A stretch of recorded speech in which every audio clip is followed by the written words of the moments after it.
ఓం నమః శివాయ శ్రీమాత్రే నమః. మిత్రులకి శ్రేయభిలాషులకి అలాగే నన్ను ఇంతగా ఆదరిస్తున్న యూట్యూబ్ ప్రేక్షకులందరికీ కూడా పేరు పేరు ధన్యవాదాలు. మిత్రులారా, మీ అందరికీ పరాదేవత ఎల్లవెల్లలా మీతో ఉండి మీ మనోవాంఛ నెరవేర్చాలని మనస్ఫూర్తిగా కోరుకుంటున్నాను. మీ అందరికీ భోగి, మకర సంక్రాంతి, కనుమ శుభాకాంక్ష తెలియజేస్తున్నాను.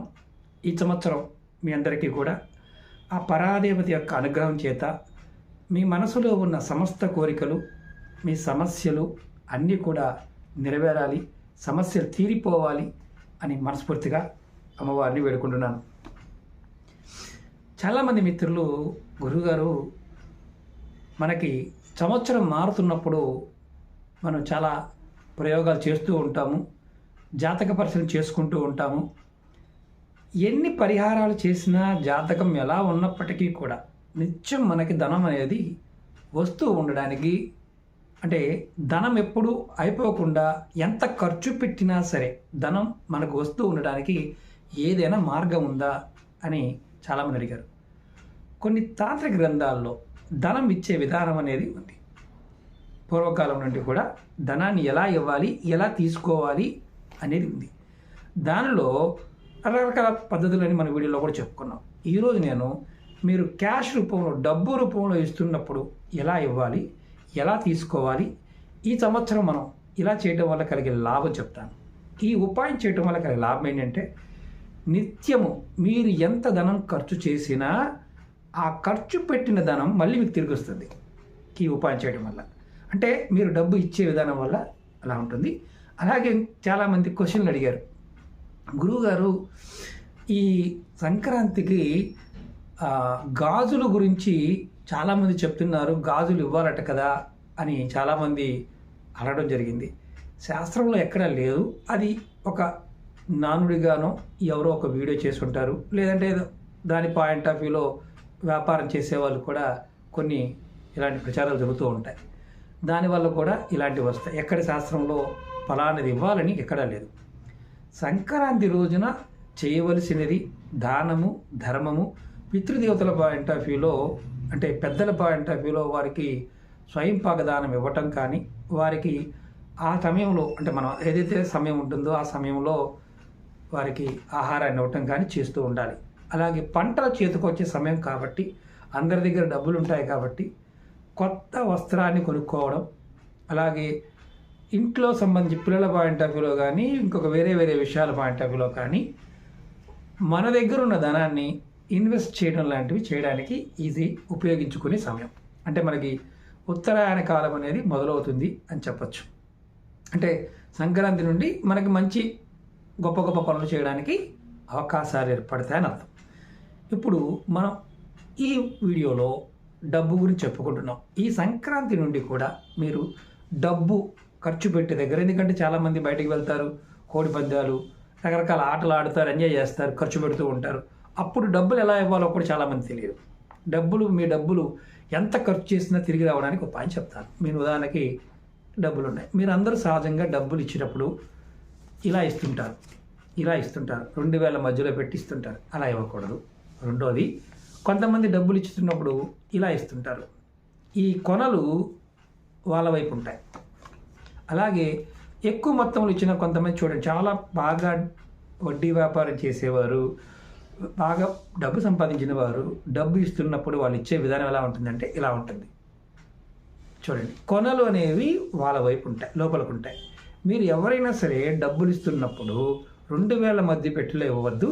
అలాగే ముఖ్యంగా ఈ కొనలు ఆపోజిట్లో ఉండే విధంగా ఇవ్వద్దు. ఈ కొనలు ఏదైతే ఉన్నాయో మీ వైపుగా ఉంచుకోవాలి. మీరు డబ్బు ఇస్తున్నప్పుడు మనసులో మీరు ఒక మాట అనుకోవాలి, ఏమనంటే ఏదైతే మీరు ఇస్తున్నారో అంతకు 10 ఇంతలు నాకు మళ్ళీ తిరిగి వస్తుంది అని మనసులో అనుకొని ఇవ్వండి. ఎవరికి ఇచ్చినా సరే ఇలా ఇవ్వండి. అంటే ఈ మడత అనేది వాళ్ళ వైపు ఉండాలి, కొనలు మీ వైపు ఉండాలి. మీరు డబ్బు తీసుకుంటున్నారు, డబ్బులు మీకు ఎవరైనా సరే ఇలా ఇచ్చారనుకోండి, అంటే కొనలు మీ వైపు ఉండి ఇచ్చారనుకోండి, మీకు అదృష్టం కలిసి వస్తుంది. వ్యాపార షాపుల్లోకి వెళ్ళినప్పుడు కూడా తీసుకుంటూ ఉంటాం కదా, కొంతమంది కింద పెట్టండి తీసుకుంటామంటారు. అలా కింద పెట్టి ఇచ్చినప్పుడు కూడా మీరు కొనలు మీ వైపు ఉండాలి. వడ్డీ వ్యాపారం పెద్ద కట్ట అనుకోండి, 1 లక్ష రూపాయల కట్టు, 2 లక్షల కట్ట అనుకోండి, 10 లక్షల కట్ట అనుకోండి, ఇలా కట్టలు ఇస్తుంటాం కదా.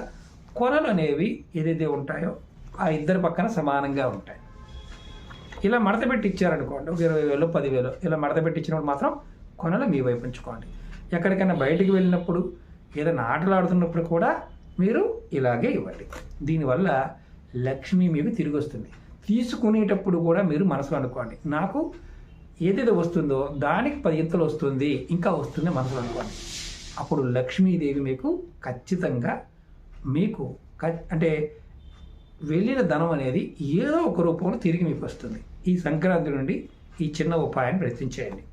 అలాగే రెండవది, మానసికమైన ప్రశాంతత లేదు. చాలామంది జనవరి 1 తారీఖు నుండి ఎవరికైనా సరే మనసు ప్రశాంతంగా లేదు అనేవారు కామెంట్ చేయండి. ఇది కాల మార్పు సమయం, చాలా వీడియోలో చెప్పాను. చాలా జాగ్రత్తగా ఉండవలసిన సమయం. మనోవికారాలు ఎక్కువ అవుతాయి, మనశ్శాంతి ఉండదు, విపరీతమైన అశాంతి ఏర్పడుతుంది. ఇంట్లో భార్యాభర్తల మధ్య కావచ్చు, చేసే పనుల విషయంలో కావచ్చు, చాలా ఇబ్బందులు ఉంటాయి. అలాంటి సమయంలో చాలా జాగ్రత్తగా ఉండాలి. అంటే మనసు తప్పుడు నిర్ణయాలు తీసుకోవడానికి అవకాశం ఉంటుంది మనసు బాగున్నప్పుడు. అలాంటి స్థితిని మనం బయటపడాలి. దానికి ముఖ్యంగా కులదేవతని, ఇంటి దైవాన్ని మీరు ఆరాధించాలి.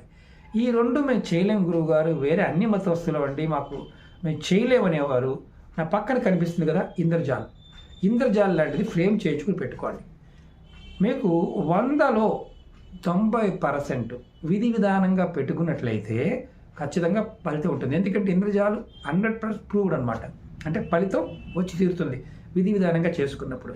విధి విధానంగా చేయలేదనుకోండి, నేను చాలా వీడియోలో చెప్పాను ఎలా చేసుకోవాలో, పౌర్ణమి టైంలో ఎలా చేసుకుంటే శక్తి వస్తుందో కూడా చెప్పాను. అలా కూడా చేసుకున్న ఫలితం అనేది ఉంటుంది. ఇది మీరు ఇంట్లో పెట్టుకోవడం వల్ల భార్యాభర్తల మధ్య, కుటుంబ సభ్యుల మధ్య, చేస్తున్న వృత్తి వ్యాపారాల మధ్య ఏదైనా మానసిక సంఘర్షణ గురవుతూ ఉన్న ఆ ఇంద్రజాలికి నారాయణ మంత్రం ద్వారా కానీ, లక్ష్మీ మంత్రం ద్వారా కానీ కొంత జపం చేసుకుంటూ సాంబ్రాణి ధూపాన్ని చూపించిన, సాంబ్రాణి పళ్ళ ధూపం చూపించిన మీకు సమస్య అనేది తగ్గుతుంది. ఈ సంవత్సరం చాలా ఇంపార్టెంట్ కూడా.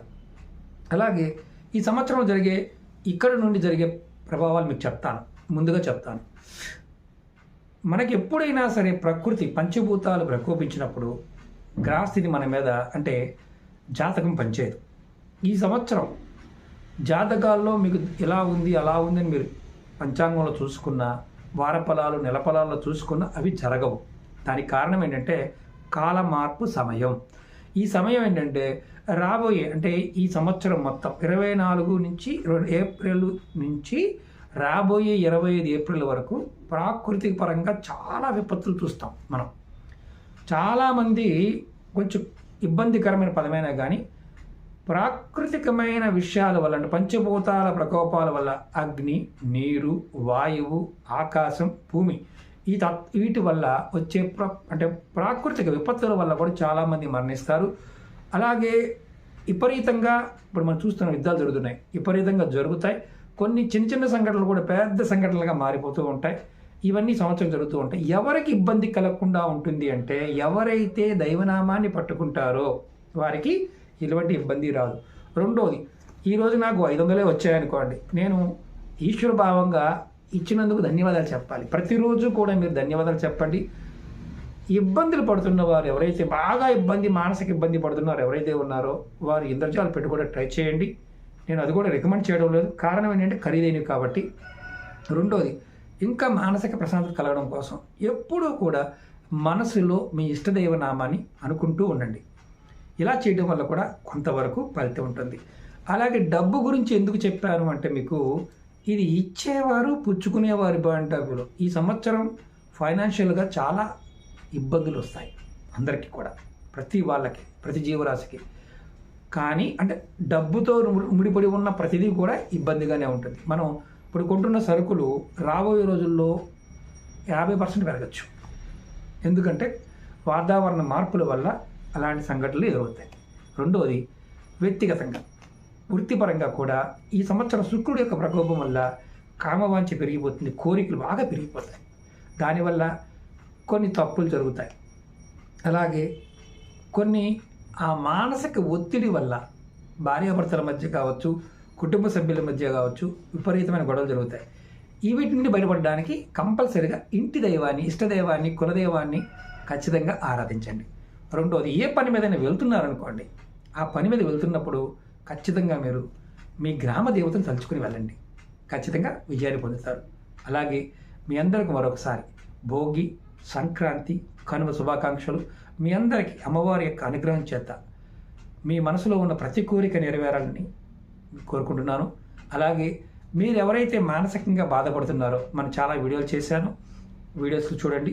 అలాగే చిన్న చిన్న షార్ట్ వీడియోస్ కూడా చాలా చేస్తూ వస్తున్నాను, అవి కూడా పెడుతూ ఉంటారు. పాత వీడియోలన్నీ షేర్ చేస్తూ ఉంటారు, టీం షేర్ చేస్తూ ఉంటారు. సమయం ఉన్నప్పుడల్లా కొత్త వీడియోలు చేస్తూ ఉంటాను. రెండవది ముఖ్యంగా ఏంటంటే మీతో మాట్లాడాలి గురువు గారు, మీ అపాయింట్మెంట్ కావాలి పర్సనల్గా అంటే విజయవాడ రావాలి. విజయవాడ ఆఫీస్ పెట్టాము, విజయవాడలో కలుస్తాను. అలాగే ఫోన్ అపాయింట్మెంట్ కూడా అందుబాటులో ఉంటుంది. అలాగే దేవతా పదార్థాలు అంటే దైవక వస్తువులు కావచ్చు, తాంత్రిక వస్తువులు కావచ్చు, కావాల్సిన వారు వీడియో డిస్క్రిప్షన్ నెంబర్లో కాంటాక్ట్ చేస్తే చెప్తారు. అంటే ఇంద్రజాల గురించి, హతజోడి గురించి. అలాగే మన వెబ్సైట్ కూడా పెట్టాం, దాంట్లో కూడా వస్తువులు పెడుతూ వస్తున్నాం. ఇంకా చాలా వస్తువులు పెడతాను. కొన్ని తాంత్రిక వస్తువులు చాలా అరుదుగా దొరికే ఉన్నాయి, అవి కూడా ముందు ముందు మీకు అందుబాటులో తీసుకురా ట్రై చేస్తాను. ఎందుకంటే దొరకడమే కష్టంగా ఉంటుంది. ఒరిజినల్గా ఉండేవి, జెన్యున్గా ఉండేవి, పనిచేసే మాత్రమే చెప్తాను.